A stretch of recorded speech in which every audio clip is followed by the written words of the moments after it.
नमस्कार, स्वागत है आपका न्यूज बुलेटिन में और मैं हूं आपके साथ सपना पांडे। बुलेटिन की शुरुआत से पहले एक नजर इस वक्त की हेडलाइंस पर। आप भ्रष्टाचार का प्रतीक बन गई है, मंगोलपुरी की रैली में बोले यूपी के सीएम योगी। अयोध्या में उमड़ी भीड़, चंपत राय ने की श्रद्धालुओं से 15-20 दिन बाद आने की अपील। पंजाब कांग्रेस चीफ का केजरीवाल पर निशाना, बोले वो रोज नई कहानियां बनाते हैं। बागपत हादसे में मरने वालों का आंकड़ा हुआ 7। भारत में आज कॉन्सर्ट इकोनॉमी सेक्टर बढ़ रहा है, बोले पीएम मोदी। यूपी के बागपत बड़ौद कोतवाली क्षेत्र के भगवान आदित्यनाथ मंदिर में निर्वाण लड्डू महोत्सव के लिए 65 फीट ऊंचा एक भव्य मंच बनाया गया था। जब मंच पर श्रद्धालु भगवान आदित्यनाथ को लड्डू चढ़ाने के लिए पहुंच रहे थे तो अचानक मंच सीढ़ियां टूट गई और वहां पर भगदड़ मच गई, जिसमें अब तक 7 लोगों की मौत हो गई है और जैन समाज के करीब 50 श्रद्धालु गंभीर रूप से घायल हो गए हैं। सभी घायलों को इलाज के लिए अस्पताल में भर्ती कराया गया। क्या नाम है? अशोक कुमार जैन नाम है। अशोक, कैसा मामला था हादसे के समय का जानना चाहिए। चीख पुकार मच गई अचानक, जैसे लोग बाग गिरने शुरू हुए, चीख पुकार मच गई तो सारी पब्लिक का ध्यान उधर चला गया। सभी लोगों ने जो यहाँ पे पल्ली थी उस पर लिटा के एम्बुलेंस में सबको भर्ती करा अस्पतालों में। प्रशासन का सहयोग बहुत ज्यादा रहा, बढ़िया रहा। कारण ये रहा कि बिल्ली कोई ना कोई बल्ली बीच में से या तो स्लिप होगी या टूट गई, उसकी वजह से सारी पैर नीचे आके गिरी है। ये 25 साल से हो रहा है जी, 1999 से हो रहा है सर। ये मंदिर 25 साल पुराना, 26 साल पुराना, उसी दिन से हो रहा है। फिलहाल तो 7 आदमी तो जो है स्वर्गवासी हो चुके हैं और 40-50 आदमी करीब भर्ती है। क्या नाम है आपका? धीरेन्द्र कुमार जैन, सचिव दिगंबर जैन पुलिस बड़ौद। जैन साहब, एक बहुत गंभीर हादसा हुआ है, कैसे हुआ, क्या उस समय का मंजर था, क्या कमियां रही हैं? ऐसा है जी, जहाँ तक कमियों की बात है, कमियां कुछ ही रही। जो भी आयोजक मंडल था वो बिल्कुल निष्ठा से काम कर रहा था और लगभग 25 वर्षों से ये कार्यक्रम इसी तरह होता रहा है। आज एक बेहद हादसा है। ऐसा लगता है कि कोई ऊपर से कोई लकड़ी या बल्ली कोई क्रैक हो गई, जिसकी वजह से हादसा हुआ। क्योंकि टोटली बल्लियों पर टिका हुआ था, अगर बीच से कोई भी लकड़ी चरबरा जाती है तो ये हादसा सकता है, इससे हुआ है। नहीं, मैं मौके के तुरंत बाद में पहुंचा। मेरा फोन पहुंचा, मैं तुरंत पहुंचा। मैं यहाँ उस समय का मंजर बहुत ही दुखदायी था। लोग चिल्ला रहे थे और लोकल के लोग और प्रशासन जो है उनको स्ट्रेचर पर, गाड़ियों में, बग्गियों में जैसी भी सुविधा मिली तुरंत उनको घायलों को अस्पताल पहुंचा रहे थे। फिलहाल की स्थिति मुझे मालूम हुआ है 7 लोगों की डेथ हो चुकी है और लगभग 40 लोगों का अस्पताल में इलाज चल रहा है। अगली खबर उत्तराखंड के जनपद उत्तरकाशी से है, जहां शहर के प्रवेश द्वारा तामा खांडी टनल का वरुणावत आपदा के बाद करोड़ों रुपए खर्च कर निर्माण करवाया गया था। ये निर्माण स्थानीय लोगों के अलावा 4 धाम यात्रा पर आने वाले यात्रियों को परेशानी से बचाने के लिए किया गया था, लेकिन यहाँ के हालात बिल्कुल उल्टे हैं। सुरंग के दोनों ओर से पानी का रिसाव हो रहा है, जिसके कारण टनल के अंदर कीचड़ फैल गया है और पैदल चलने वाले लोगों को भारी परेशानी उठानी पड़ रही है। हम लोगों को, जो हमारे स्कूली बच्चे हैं, वो गाड़ी जब तेज चलते हैं तो ये पानी के छींटे जो है बच्चों पे पड़ते हैं। तो मेरे ये निवेदन है नगर पालिका से कि इनका ट्रीटमेंट सही होना चाहिए, नाली में ये पानी की निकासी होनी चाहिए। और हमारे जो महिलाएं हैं जो पैदल का रास्ता चलते हैं, इनके जो है बहुत दिक्कत का सामना करना पड़ता है इन लोगों को। तो मैं चाहती कि यहाँ पे जो है अच्छे तरीके से जो है इस पानी का ट्रीटमेंट हो और साफ़ सुथरी जो है हमारे जो ये पैदल का मार्ग है ये भी साफ़ सुथरा हो। इस पर जो है नगर पालिका की ओर सही सफाई होनी चाहिए। और जो ये हमारा कबाड़ है इसका रस भी जो है गंगा में नहीं जाना चाहिए। और मैं यही चाहती कि जो यहाँ की भविष्य अच्छी हो और यहाँ का सौंदर्यकरण अच्छा से अच्छा हो, हमारी गंगा स्वच्छ रहो, हमारे मठ मंदिर स्वच्छ रहो, हमारी तीर्थ नगरी स्वच्छ रहो, हमारा जो भी यहाँ पे बच्चों को दिक्कत हो रही, उनकी परेशानी दूर हो। जो बच्चों को जो है यहाँ पे अपने इधर उधर जाते तो हर कई लोगों में पैसे नहीं रहते कि जो गाड़ी पे सवारी गाड़ी पे जो है अपना वो कर सकते इधर उधर जो है। बहुत सारे हमारे जो गरीब लोग हैं वो पैदल जाने में जो है अपना जो है यहाँ रास्ते में दिक्कत ना हो उन लोगों को। जय हिंद, जय भारत, जय उत्तराखंड। है कूड़ा है, पानी आ रहा है, लोगों के जो बच्चे हैं वो परेशान है, लोग परेशान है। वहाँ कोई ऐसी व्यवस्था नहीं है कि आदमी यहाँ आने लायक हो। जो आता भी है वो देख के ही भाग जाता है कि यार क्या गंदगी है, कैसा शहर है। ठीक, पिछले बार जो भी रहे जैसे भी रहे, ठीक, बड़ी दिक्कत की बात है। बाकी हम क्या कहें, जिसका जो रहा वो बढ़िया रहा। ठीक, पर यह है कि शहर जो साफ़ सुथरा हो तो बाहर के जो भी लोग हैं, ठीक, जो हमारे अतिथि है, अतिथि देवो भव, अगर वही नाराज होके जाएंगे तो दूसरी बार कौन आएगा यहाँ। उत्तराखानी सुरंग जो है ये उत्तरकाशी का प्रवेश द्वार है और उत्तरकाशी शहर के अंदर वहीं से होकर के सभी लोग आते हैं। और अभी क्योंकि शीतकालीन यात्रा आरंभ चल रही है और अभी हमारे देश के यशस्वी प्रधानमंत्री भी मुखबा आ रहे हैं और प्रशासन उसकी तैयारी में तो लगा है। लेकिन आप देखिए कि विगत लगभग 2-3 सालों से तो इतना बुरी दुर्दशा वहाँ पे हो गई है और शासन प्रशासन ने अपने आँखों पे काली पट्टी बांध रखी है। और जो यहाँ से चुने हुए जनप्रतिनिधि हैं, जो यहाँ के स्थानीय विधायक हैं, वो केवल 1-1 लाख के 50-50 हज़ार के ठेकों पे बांटने में मस्त हैं। उससे ऊपर उनकी सोच जा नहीं पा रही है और वो जो है जो ये समस्या है शहर की बहुत महत्वपूर्ण समस्या, उसकी और जो है कोई नहीं देख रहा है। तो मेरा शासन प्रशासन से ये आग्रह है कि इसको गंभीरता से लिया जाए। और वहाँ पे क्योंकि जो हमारे जो आम पब्लिक है, अभी मैं माघ मेले के दौरान देख रहा था, सारी पब्लिक वहाँ से पैदल आवागमन कर रही थी और छोटे छोटे बच्चे जो स्कूल जाते हैं उनके जो है बार बार उनके कपड़े ख़राब हो रहे थे। कोई गाड़ी वाला जो है वहाँ से जा रहा, तेज़ रफ्तार चल रहा है, पानी टायर से उछल रहा है, सीधे लोगों के कपड़ों पे पड़ रहा था। तो ये बहुत बुरी दुर्दशा है और मेरा ये प्रशासन से आग्रह है, जिलाधिकारी से आग्रह है खास करके, कि जिलाधिकारी के द्वारा जिस तरीके से दावे किए जा रहे हैं कि हम बड़े बड़े काम उत्तरकाशी के अंदर कर रहे हैं, लेकिन ये दावे सिर्फ हवाई साबित हो रहे हैं। इसको धरातल पे उतर करके इसको अमली जामा पहनाना आवश्यक है। नहीं तो आप देख रहे हैं कि उत्तरकाशी की जनता किस तरीके से जो है सरकार को आईना दिखाने का काम कर रही है। तो सबसे पहले तो ये है प्रशासन की गलती है। अभी जब प्रशासन बैठा है, वो जो नगर पालिका में प्रशासन बैठा है, उनको देखना चाहिए कि ये जो आम जन पूरे ज्ञानसूच से जुड़ा हुआ रास्ता है और वहाँ पे ये जो सारी चीज़ें हैं, ये अभी प्रशासन बैठा है तो उनको इसमें ध्यान देना चाहिए। और ये बहुत बड़ी दिक्कत है, आने जाने के लोगों को बहुत दिक्कत का सामना करना पड़ता है वहाँ पे। और पैदल चलने वालों के लिए तो ज़्यादा ही समस्या है वहाँ पे। एक तो गाड़ी के छींटे पड़ते हैं लोगों पे और बहुत बड़ी दिक्कत है। इसमें प्रशासन को थोड़ा सा ध्यान रखना चाहिए क्योंकि अभी प्रशासन के हाथ में है। तो मैं तो प्रशासन से निवेदन करूँगा कि आप तत्काल इस व्यवस्था को सही करवाएं।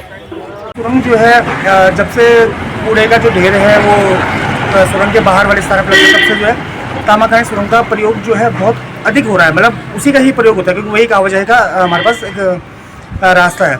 तो अब वर्तमान में आप देख रहे हैं कि मैं भी अभी कुछ दिन पूर्व जो है वहाँ से जा रहा था, तो वहाँ बहुत एकदम इसी जर्जर स्थिति में है कि वहाँ से जो है पानी का रिसाव हो रहा है और दोनों ओर से हो रहा है। और अभी कुछ महीने पहले ही किसी को जो है वहाँ पे 20-21 लाख का कुछ एक कार्य भी वहाँ करवाया गया था, जिस कार्य में जो खानापूर्ति की गई थी, जिसमें जो है मेरे द्वारा एक बार सूचना के अधिकार के तहत जो है जानकारी मांगी गई थी। तो जो जानकारी मैंने प्राप्त किया था उसके अनुसार वहाँ कार्य नहीं नज़र आया। और आज कहीं ना कहीं जो इतनी स्थिति उस टनल के अंदर हो रही है कि कभी भी कुछ जानमाल का नुकसान भी हो सकता है। और आए दिन वहाँ जो है पानी रिस रहा है, जिससे जो है कहीं ना कहीं वहाँ गंदगी भी हो रही है और खतरा भी बढ़ रहा है। तो मैं शासन प्रशासन निवेदन करूँगा कि तत्काल जो है तामाखानी सुरंग में जिस तरीके से वहाँ पे जो ज़रूरतें हैं उनको जो है देखते हुए जो है उसके लिए एक DPR वगैरह जो भी उस कार्य से संबंधित है वो तैयार करके जो है उसकी जो सुरक्षा संबंधी जो कार्य है वो करवाए जाए। कर्मचारी लगातार वहाँ सफाई व्यवस्था देख रहे हैं। जो उसमें पानी का रिसाव की समस्या है वो नगर पालिका से रिलेटेड नहीं है। बाकी जो हम सफाई व्यवस्था देख रहे हैं, नगर कंटिन्यू वहाँ पे सफाई व्यवस्था देख रहे हैं। तो क्या हो सकता है उसका, अगर उसमें जिस विभाग से रिलेटेड वो निर्माण किया गया है उनसे आप कर सकते हैं बात। अगर मैं बात करूं तो एकमात्र ऐसा रास्ता है कि जो NH 108 पे पड़ता है गंगोत्री हाईवे पे, लेकिन इस टनल की इतनी दुर्दशा है क्योंकि यहाँ पर शासन प्रशासन उस ओर ध्यान नहीं दे रहे, जबकि वहाँ से जो है कई मंत्री हो या फिर प्रशासनिक अधिकारी उसी टनल से गुजरते हैं। एक ओवर जो रास्ते बना रखे ट्रैकिंग के लिए, पैदल चलने के लिए, लेकिन क्या है कि वहाँ पर पानी का रिसाव 12 महीने होता रहता है। जब भी चलता है तो गाड़ी के टायर के छींटे जो कपड़ों पे पड़ते रहते हैं और कई प्रकार के जो है और जो आने वाले जो राहगीर हैं उन पे जो है गंदगी पड़ जाती है। यहाँ तक कि जो छोटे छोटे स्कूल के बच्चे भी हैं उनके ऊपर भी जो सुबह सुबह जो है ऐसे कीचड़ पड़ता रहता है। तो मैं ये चाहता हूँ कि उस टनल की थोड़ा जरा जैसे चंबल की टनल उस हिसाब से उसको जो है रखा जाए। एक तरफ अगर ट्रैकिंग है तो ट्रैकिंग के लिए क्या है कि चारों तरफ वहाँ पे पानी आ रहा है, पूरे जो है रिसाव हो रहा है, वहाँ पे इतना ज़्यादा पानी आ रहा है कि वो पानी फिर सड़क पे भी आ जाता है। तो मैं ये चाहता हूँ कि जो शासन और प्रशासन है उस टनल को ध्यान दे, जो कार्यदायी संस्था है और किसको हैंड ओवर उस टनल कर रखी है उस पर विशेष ध्यान देना चाहिए, क्योंकि एक ऐसा टनल है जो कि 4 धाम यात्रा के दौरान उसी में जो है आवाजाही जो है लगी रहती है। बात की जाए सीमांत जनपद उत्तरकाशी की, तो यहाँ का जो प्रवेश द्वार है तामाखानी, और ये जो यहाँ पे जो है जब वर्णवत त्रासदी आई थी तो उसके बाद यहाँ पे जो टनल का निर्माण किया जाता है, लेकिन आज वो टनल जो है अपने जो है बहुत बुरे हाल में है, क्योंकि इस टनल के अंदर जो है जगह जगह पानी से रिसाव हो रहा है और आधे से ज़्यादा आबादी को जोड़ने वाली इस टनल के अंदर जो लोगों का पैदल चलना बहुत मुश्किल हो रखा है। अगर समय रहते जिला प्रशासन इस पर ध्यान नहीं देता तो ये समस्या और बढ़ सकती है। और स्थानीय जो लोग हैं उनका कहना है कि जब सुबह जो इस टनल से पैदल जो बच्चे स्कूल जाते हैं तो गाड़ियों की जो जब इसके अंदर चलती है तो उसमें जो छींटे पड़ते हैं तो बच्चों के जो सारे कपड़े खराब हो जाते हैं और बार बार जो है समस्या सामने आ रही है। दीपक नोटेल, पल्स 24, उत्तरकाशी। छत्तीसगढ़ में नगरीय निकाय और त्रिस्तरीय पंचायत चुनाव की तारीखों के ऐलान के बाद बीजेपी, कांग्रेस और आम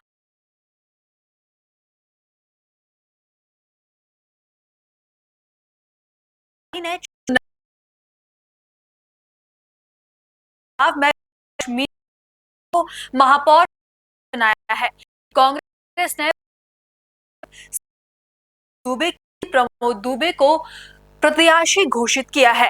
आज भाजपा प्रत्याशी मीनल चौबे ने नामांकन भरने से पहले प्रदेश के मुख्यमंत्री विष्णुदेव साय से मुलाकात कर उनका आशीर्वाद लिया। इस दौरान मुख्यमंत्री ने नगरीय निकाय चुनाव को लोकतंत्र की महत्वपूर्ण कड़ी बताते हुए मीनल चौबे और अन्य प्रत्याशियों को शुभकामनाएं दी। देखिए, लोकतंत्र की बहुत महत्वपूर्ण कड़ी नगरीय निकाय और त्रिस्तरीय पंचायती राज है और दोनों में चुनाव है। और आज बड़ा सौभाग्य का विषय है कि हमारे रायपुर नगर निगम की जो अध्यक्ष की प्रत्याशी हैं, महापौर की प्रत्याशी हैं श्रीमती मीनल चौबे, वो और पूरे 70 वार्ड के हमारे पार्षद नॉमिनेशन फाइल कर रहे हैं। मैं उनको बहुत बहुत बधाई, शुभकामनाएं देता हूं। और श्रीमती मीनल चौबे लंबे समय से नगर निगम में और नेता प्रतिपक्ष के रूप में अभी कार्यरत थी। एक लंबा अनुभव है, निश्चित रूप से इसका लाभ मिलेगा। भारी मतों से हम लोग रायपुर नगर निगम और बाकी और भी प्रदेश के जो 10 नगर निगम हैं सभी में भारी सफलता हासिल करेंगे। देखिए, कांग्रेस हमारे सामने कोई चुनौती नहीं है, 0% चुनौती मैं मान रही हूँ। हम नगर निगम के महापौर चुनकर आएंगे, हम जीतेंगे। देखिए, नगर निगम का जो मूल दायित्व होता है शहर की जनता को शुद्ध पेयजल उपलब्ध कराना, साफ सुथरी सड़कें और बिजली की व्यवस्था। रायपुर शहर की जनता इन्हीं चीज़ों के लिए टैक्स पे करती है। मेरी प्राथमिकता होगी कि जनता जिस चीज़ के लिए टैक्स पे कर रही हो, जनता का जो अधिकार है वो उनको मिल पाए। और दूसरी बात है, इस बार पूरे छत्तीसगढ़ महतारी के लिए गौरव की बात है कि इस बार रायपुर शहर का जो प्रतिनिधित्व मिला है वो एक महिला को मिला है। शहर का प्रथम नागरिक एक महिला होगी, तो निस्संदेह इसमें महिला सशक्तिकरण को बढ़ावा मिलेगा। मैं प्रयास करूँगी कि हम महिलाओं में रोजगार को बढ़ावा दें और सभी महिलाएं अच्छे से अपना जीवन यापन करें। अंतिम पंक्ति के अंतिम व्यक्ति तक पहुंचने का मेरा प्रयास रहेगा, क्योंकि ईश्वर जिनको जन्म देता है उनको अच्छे से जीने का अधिकार भी मिलना चाहिए। झोपड़पट्टियों में भी अच्छी नालियां, साफ सुथरी सड़कें और बिजली की व्यवस्था चाक चौबंद रहे। और मेरी कोशिश रहेगी कि नगर निगम के माध्यम से हम ऐसी झोपड़पट्टियों के बच्चों के लिए कोई ऐसी योजना लाएं जिनमें उनका शिक्षा का संचार हो सके। पूरे रायपुर शहर के प्रत्येक वर्ग के लिए का समुचित विकास, ये मेरी प्राथमिकता रही। बड़ी खबर वेस्ट बंगाल के हुगली से है, जहां Bhadreshwar Shyamnagar north jute mill के गोदाम में भीषण आग लग गई। मिल के अंदर एक गोदाम में आग लगी जो धीरे धीरे पास के दूसरे गोदाम तक फैल गई। आग की भयावहता इतनी थी कि उसकी गर्मी से छत गिर गई। इस घटना में लगभग 7 करोड़ रुपए के नुकसान की आशंका जताई जा रही है। आग लगने के कारणों का अभी तक पता नहीं चल पाया। मौके पर पुलिस अधिकारी भी पहुंच गए हैं। दमकल कर्मियों द्वारा आग बुझाने की कोशिश की जा रही है। হ্যাঁ, শুনেছি যে 4 এবং 5 নম্বরে পাট গোদামে আগুন লেগেছে এবং সেটা খুব বড় আকারই ক্ষয়ক্ষতিও হয়েছে। একজন শ্রমিক সামান্য আহত হয়েছে, এখন সে ভালো আছে। শ্রমিকদের সেরকম কিছু ক্ষয়ক্ষতি হয়নি। এখন টোটালটা বিষয় হচ্ছে যে আমাদের, আপনারা জানেন যে বেঙ্গল চটকল মজদুর ইউনিয়ন গত 26 থেকে 2 তারিখ, ডিসেম্বরের 26 থেকে 2 তারিখ 2রা জানুয়ারি পর্যন্ত গোটা রাজ্য জুড়েই এই যে শ্রমিকদের নিরাপত্তা এবং এই যে এত ক্ষয়ক্ষতি হলো, এইসব নিয়েই হচ্ছে ম্যানেজমেন্টের আমরা দৃষ্টিগোচর করেছিলাম। তার সঙ্গে আরও অনেক বিষয় আমাদের ছিল। সেইসব নিয়ে এখন মিলের অভ্যন্তরে আমরা যেটা লক্ষ্য করছি যে ম্যানেজমেন্টের একটা চূড়ান্ত গাফিলতি, এবং সেই গাফিলতির এটা কি কারণে হয়েছে আমরা তো ভেতরে ঢুকতে পারিনি, বুঝতে পারিনি, এখনও সেরকমভাবে কিছু আমাদের কাছে খবর আমরা পাইনি। কিন্তু এটা তো ঠিকই যে ম্যানেজমেন্টের একটা চূড়ান্ত গাফিলতি রয়েছে। তার ফলেই বিভিন্ন মিলেই এই ধরনের কোনো জায়গায় আগুন লাগছে, কোনো জায়গায় অন্য কিছু ঘটনা হচ্ছে, কোনো জায়গায় হচ্ছে ছাদ ভেঙে পড়ছে, এই সমস্ত ঘটনা ঘটছে। ঘটনাস্থলে দমকলের 5টি ইঞ্জিন পর্যন্ত আছে। হ্যাঁ, 5টা ইঞ্জিন গেছে এবং এখন পরিস্থিতি নিয়ন্ত্রণে নিয়ে এসছে। আপনার নাম? শেষ পর্যন্ত আমার নাম हीरालाल सिंह, हुगली जिला CI2 नेता। अगली खबर गुजरात के वापी से है, जहां सैल्यूट तिरंगे की एक महत्वपूर्ण बैठक आयोजित की गई।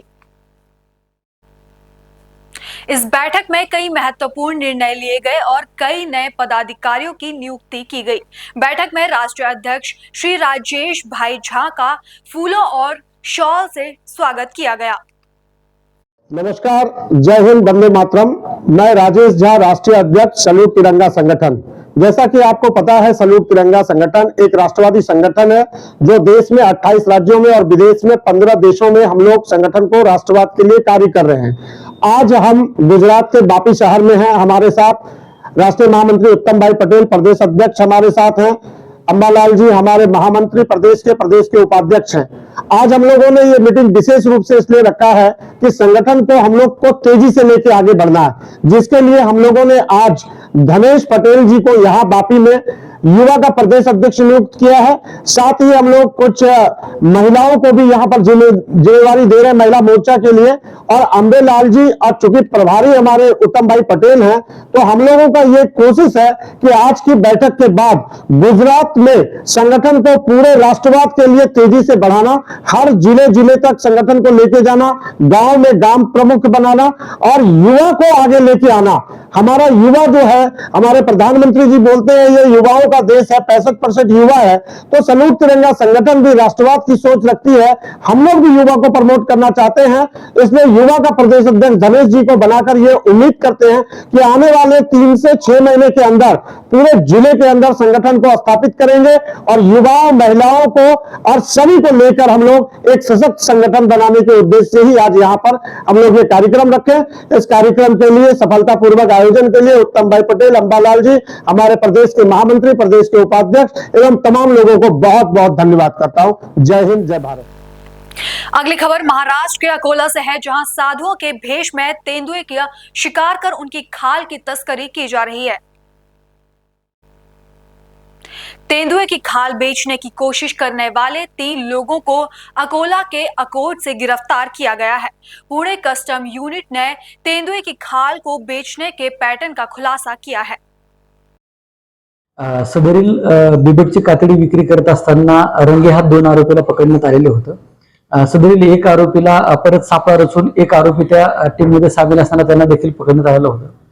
सदरील बिबटची कातडी खरेदी विक्री करत असताना नेमकं हे रॅकेट आहे की सदरील कातडी कुठल्या स्टेट मधली आहे ते सुद्धा वन विभाग चौकशी करत आहे। प्रथम नजरेसरी चौकशीमध्ये सदरील कातडी ही महाराष्ट्र राज्याबाहेरची आहे असं दिसून येत आहे आणि ह्याच्या वेशामध्ये येऊन आरोपीनं, साधूच्या वेशामध्ये येऊन आरोपीनं सदरील कातडी ही विक्रीसाठी अकोट येथे आणलेली होती। आतापर्यंत जेवढ्या चौकशीमध्ये निष्पन्न झालेलं आहे, पुढील ती चौकशी चालू आहे। खबरों का सिलसिला आगे भी जारी है, लेकिन फिलहाल लेते हैं एक छोटा सा ब्रेक।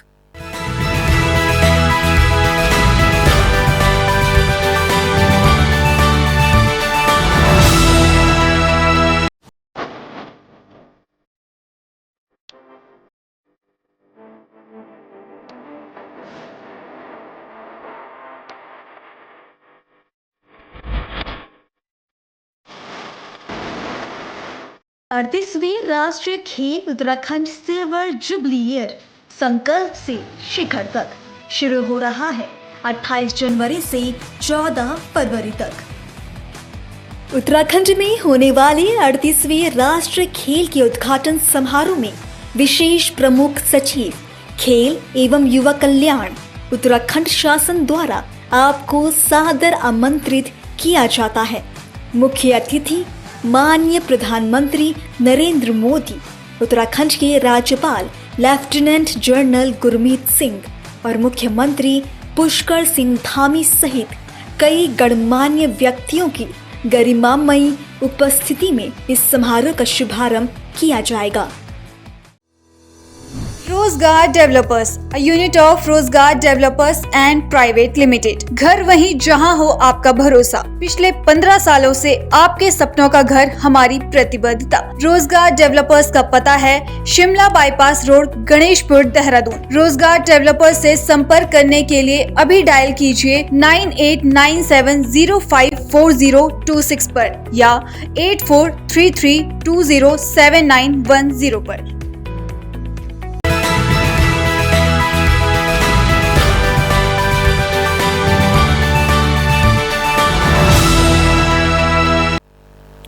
ब्रेक के बाद आपका फिर से स्वागत है। बड़ी खबर देहरादून से है, जहां जिलाधिकारी देहरादून सवीन बंसल ने विधायक उमेश ठाकुर का सशस्त्र लाइसेंस जनहित में तत्काल प्रभाव से निलंबित कर दिया है। साथ ही लाइसेंस रद्द करने की कार्रवाई भी जारी है। गौरतलब है कि विधायक उमेश ठाकुर पर हरिद्वार के सिविल लाइन कोतवाली थाना क्षेत्र में हथियार लहराकर फायरिंग करने और जान से मारने की धमकी देने का मुकदमा दर्ज है।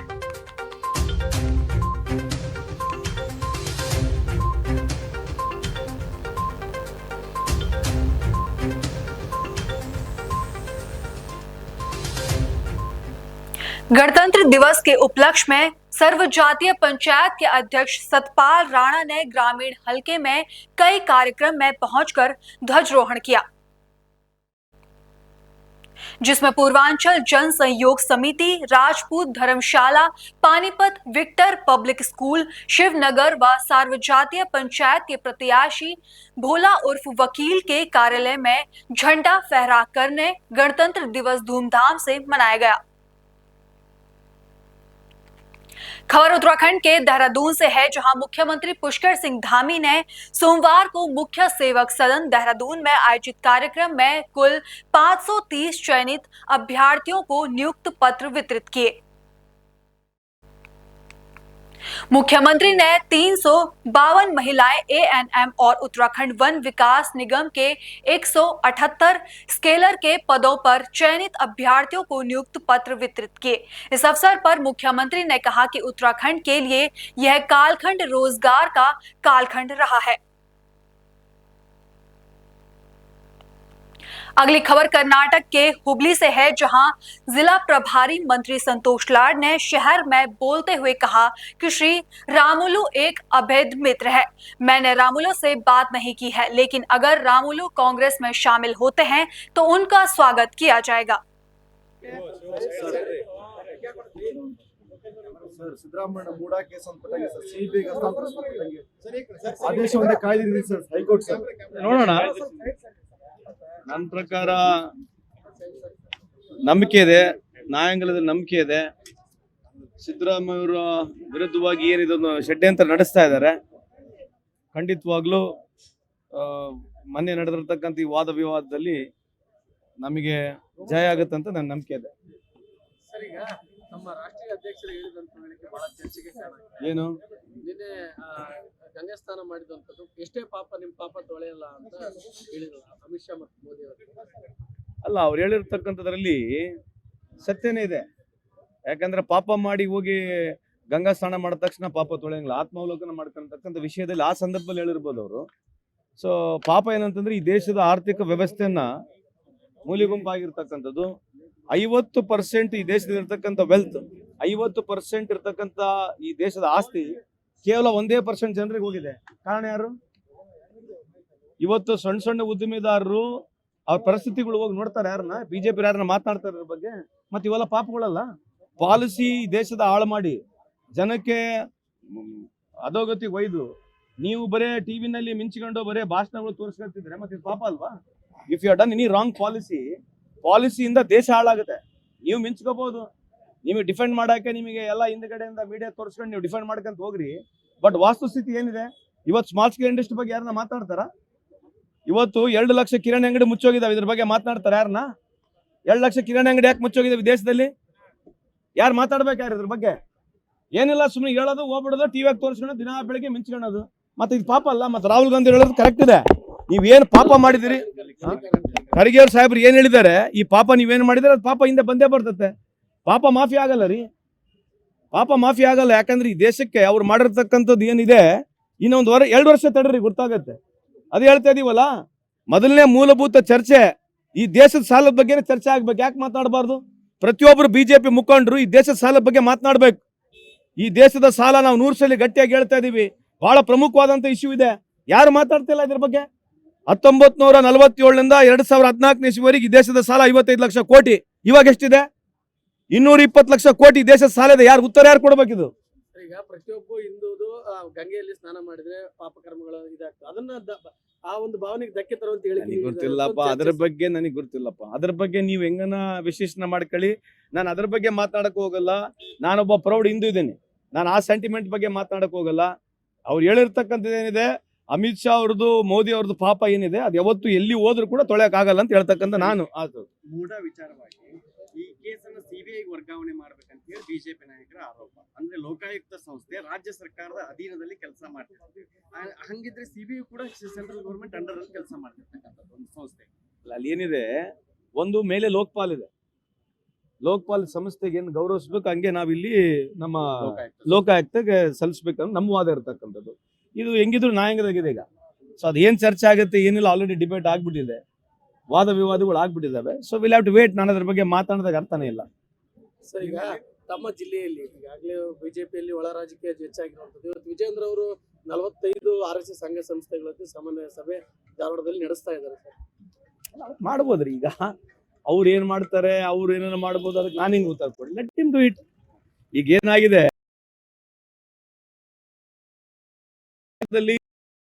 ಕಾಂಗ್ರೆಸ್ ಬಿಜೆಪಿ ಅನ್ನೋದಕ್ಕಿಂತ ಜಾಸ್ತಿ ಪ್ರೋಗ್ರಾಮ್ಸ್ ಬಗ್ಗೆ ಮಾತನಾಡಕ್ ಸ್ಟಾರ್ಟ್ ಮಾಡಿದ್ರೆ, ಅಕೌಂಟಬಿಲಿಟಿ ಬಗ್ಗೆ ಸ್ಟಾರ್ಟ್ ಮಾಡಿದ್ರೆ ಹೊಸ ಗಾಳಿ, ಹೊಸ ತರದ ರಾಜಕೀಯ ಬರಲಿಕ್ಕೆ ಆಗುತ್ತಂತ ನನ್ನ ವೈಯಕ್ತಿಕ ಅಭಿಪ್ರಾಯ.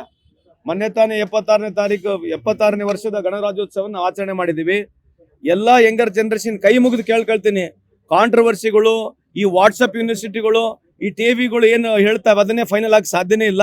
ನೀವು ಓದ್ಕೋಬೇಕು, ಅರ್ಥ ಮಾಡ್ಕೋಬೇಕು. ಯಾವುದೇ ರಾಜಕೀಯ ಪಕ್ಷಗಳು ಏನ್ ಮಾಡಿದಾವೆ ಪ್ರೋಗ್ರಾಮ್ಸ್ ಬೇಸ್ಡ್ ಮೇಲೆ ನೀವು ಮಾತನಾಡಿದ್ರೆ, ಪ್ರೋಗ್ರಾಮ್ಸ್ ವಿಚಾರಗಳನ್ನ ನೋಡಿದ್ರೆ ದೇಶಕ್ಕೆ ಅನುಕೂಲ ಆಗ್ತದೆ. ಯಾಕಂದ್ರೆ ಇದೇನು ಬಿಜೆಪಿಯವ್ರ ಸ್ವತ್ತಲ್ಲ, ಕಾಂಗ್ರೆಸ್ನವ್ರದ್ದು ಸ್ವತ್ತಲ್ಲ. ಈ ದೇಶ ಇದು ಪ್ರತಿಯೊಬ್ಬರದ್ದು ಇದೆ. 140 ಕೋಟಿ ಜನರ ಜವಾಬ್ದಾರಿ ಇರ್ತಕ್ಕಂಥ ಈ ದೇಶ ಇದೆ.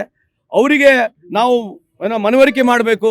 ಮುಂದಿನ ಭವಿಷ್ಯಕ್ಕೆ ಯಾವ ರೀತಿ ಇದೆ ಅಂತ ವಿಚಾರಗಳು ಬರ್ಬೇಕನ್ನೋದು ನಿಮ್ಮ ಮುಖಾಂತರ ಆಗಲಿ ಅಂತ ನಿಮ್ಮ ಮುಖಾಂತರ ಕಳಕಳಿ ಮನವಿ ಮಾಡ್ಕೊಳ್ತೀನಿ. ಇರ್ಲಿ, ಬರುತ್ತೆ, ಇನ್ನದೇ ಲೇಟ್ ಇದೆ, ಇನ್ನೊಂದು ತಿಂಗಳಾಗತ್ತೆ ಬಜೆಟ್ ನಲ್ಲಿ. ನೋಡೋಣ ಏನಿದೆ, ನೋಡೋಣ, ವೇಟ್ ಮಾಡಿ ನೋಡೋಣ. ನಿರೀಕ್ಷೆ ಏನಿದೆ, ಅದೇ ಡಬ್ಬಾ ಗುಲ್ಲೆ. ಸ್ಮಾಲ್ ಸ್ಕೇಲ್ ಇಂಡಸ್ಟ್ರಿ ಸಾಯ್ತಾ ಇದಾವೆ.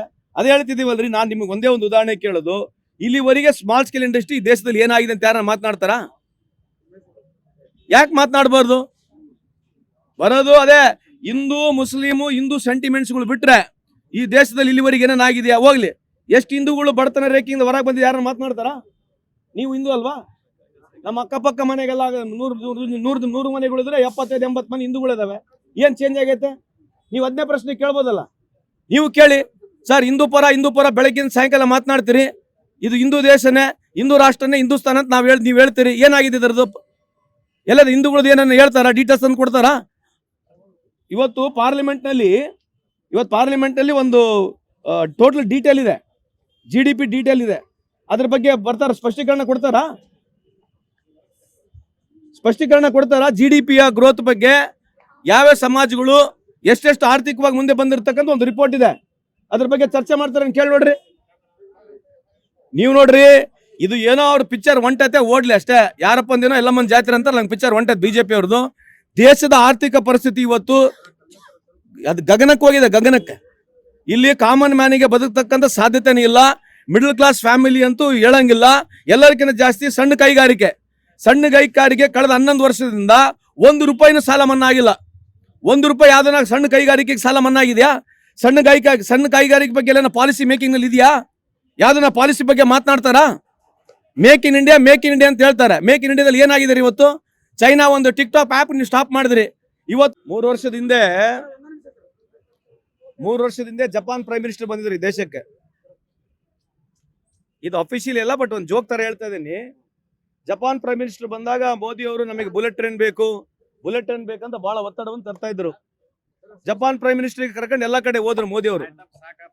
ಏನ್ರಿ, ಎಲ್ಲಾ ಕಡೆ ಹೋದ್ರು, ಗುಡಿಗಳಿಗೆ ಎಲ್ಲಾ ಕಡೆ ಹೋಗಿ ಬಹಳಷ್ಟು ಇವರೇ ಪೂಜೆಗಳು ಮಾಡೋದೆಲ್ಲ ನೋಡಿದ್ರು. ಅವ್ರು ಹೋಗಲಿ ಒಂದು ಕಿವಿ ಮಾತು ಹೇಳಿದ್ರಂತೆ, ನಿಮಗೆ ಇಷ್ಟೆಲ್ಲ ಮಾಡಕ್ ಟೈಮ್ ಇದ್ರೆ ಬುಲೆಟ್ ಟ್ರೈನ್ ಯಾಕೆ ಬೇಕು ಅಂತ ಹೇಳಿದ್ರಂತೆ. ನಿಮಗೆ ಬರೀ ಇಂಥದ್ರಾಗೆ ಟೈಮ್ ವೇಸ್ಟ್ ಮಾಡಂಗಿದ್ರೆ ಬುಲೆಟ್ ಟ್ರೈನ್ ಯಾಕೆ ಬೇಕಂತ ಹೇಳತಕ್ಕಂಥ ಅರ್ಥ.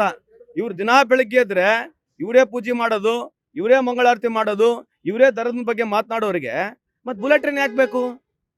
ಇಷ್ಟು ಟೈಮ್ ಇರೋ ಬುಲೆಟ್ ಟ್ರೈನ್ ಯಾಕೆ ಬೇಕು? ದಿನಕ್ಕೆ 3 ಟೈಮ್ ಡ್ರೆಸ್ಸು ನೋಡ್ರಿ, ಸ್ಕಿನ್ ಟೋನ್ ನೋಡ್ರಿ ಹೆಂಗೈತೆ ನಮ್ಮ ಅಣ್ಣಂದು, ವಿಶ್ವಗುರುದು. ಯಾಕೆ ಹೇಳ್ತಾ ಇದೀವಿ ಅಂತಂದ್ರೆ this country belongs to everybody. ಈ ದೇಶದಲ್ಲಿ ಎಲ್ಲರೂ ಇರಬೇಕು, ಎಲ್ಲರಿಗೂ ಈ ದೇಶ ಇದೆ. ಇವ್ರು ಇದನ್ನೇ ಮಾಡಿ ಜನಕ್ಕೆ ಸುಳ್ಳು ದಾರಿ ತೋರ್ಸ್ಕೊಂಡು ಎಲ್ಲಿವರೆಗೆ ಅಧಿಕಾರಕ್ಕೆ ಬರ್ತಾರೆ? ಪೊಲಿಟಿಕ್ಸ್ ಬಂದಿದ್ರೆ ಅಧಿಕಾರಕ್ಕೆ ಬಂದದ್ದು, ಬಟ್ ಏನನ್ನ ಫ್ಯಾಕ್ಟ್ ಬೇಕಲ್ಲ ಮಾತಾಡಕ್ಕೆ. ದಿನ ಬೆಳಗ್ಗೆ ಇದ್ರೆ ಸುಳ್ಳು ಮಾತಾಡೋದು. ಅದಕ್ಕೆ ಜಪಾನ್ ಪ್ರೈಮ್ ಮಿನಿಸ್ಟರ್ ಬಂದು ನೋಡಿದಂತೆ, ಏನಯ್ಯ ನಿಮಗೆ ಇಷ್ಟೆಲ್ಲ ಮಾಡೋಕ್ಕೆ ಟೈಮ್ ಇದೆ, ನಿಮ್ಗೆ ಯಾಕೆ ಬುಲೆಟ್ ಟ್ರೈನ್ ಬೇಕಂತ ಹೇಳಿ ಬುಲೆಟ್ ಟ್ರೈನ್ ಇನ್ನ ಮಾಡಲಿಲ್ಲ ಅಂತ ನಿಮ್ಗೆ ಹೇಳ್ಬೇಕಂತ ಒಂದು ಮಾರಲ್ ಸ್ಟೋರಿ ಅಂತ ಹೇಳಕ್ಕೆ ಬಯಸ್ತೇನೆ.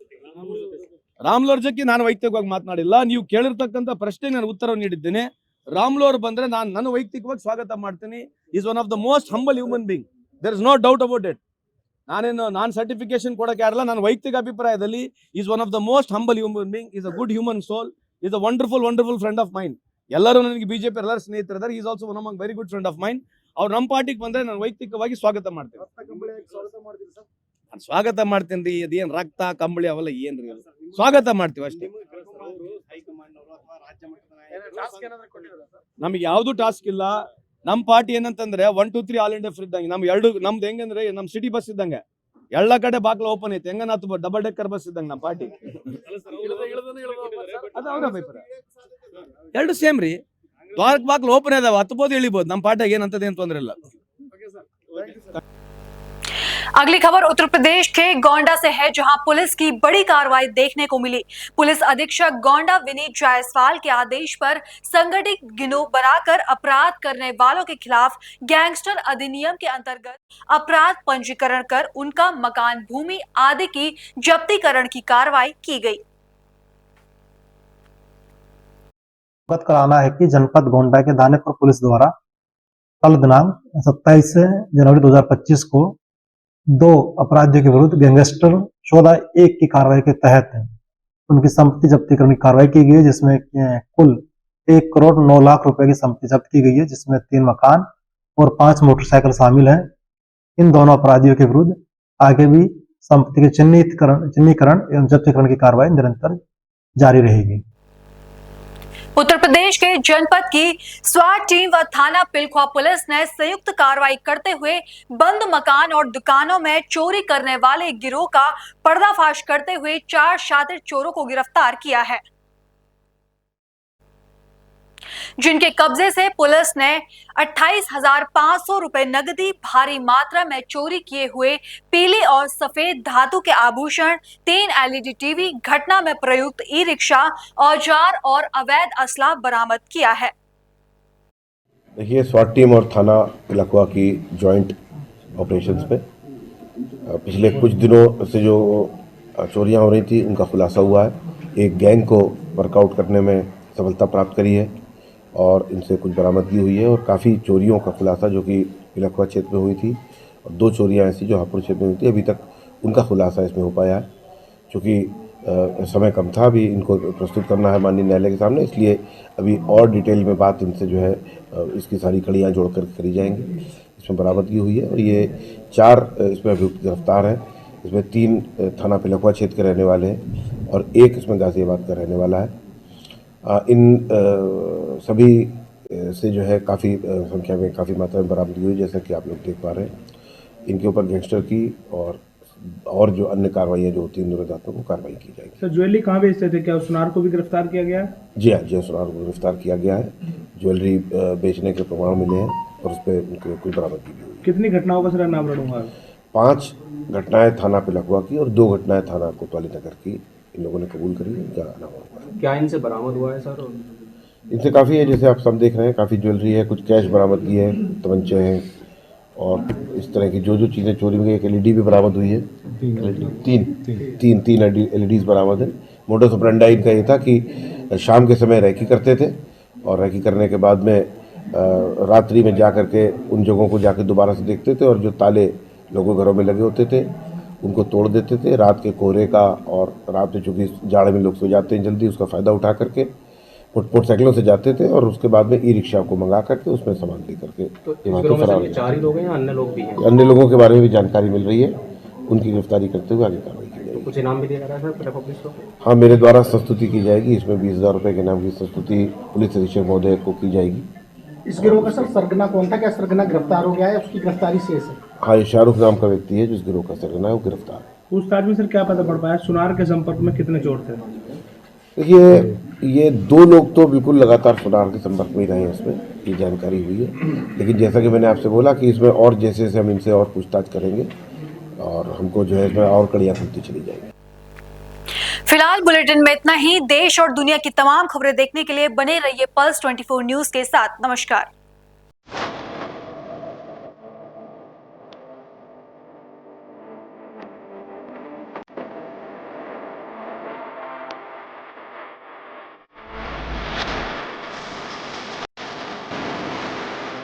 अड़तीसवीं राष्ट्रीय खेल उत्तराखंड सिल्वर जुबली ईयर संकल्प से शिखर तक शुरू हो रहा है 28 जनवरी से 14 फरवरी तक।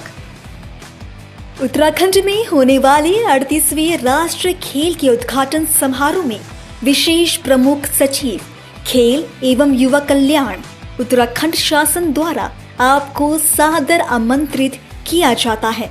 मुख्य अतिथि माननीय प्रधानमंत्री नरेंद्र मोदी, उत्तराखंड के राज्यपाल लेफ्टिनेंट जनरल गुरमीत सिंह और मुख्यमंत्री पुष्कर सिंह धामी सहित कई गणमान्य व्यक्तियों की गरिमामयी उपस्थिति में इस समारोह का शुभारंभ किया जाएगा।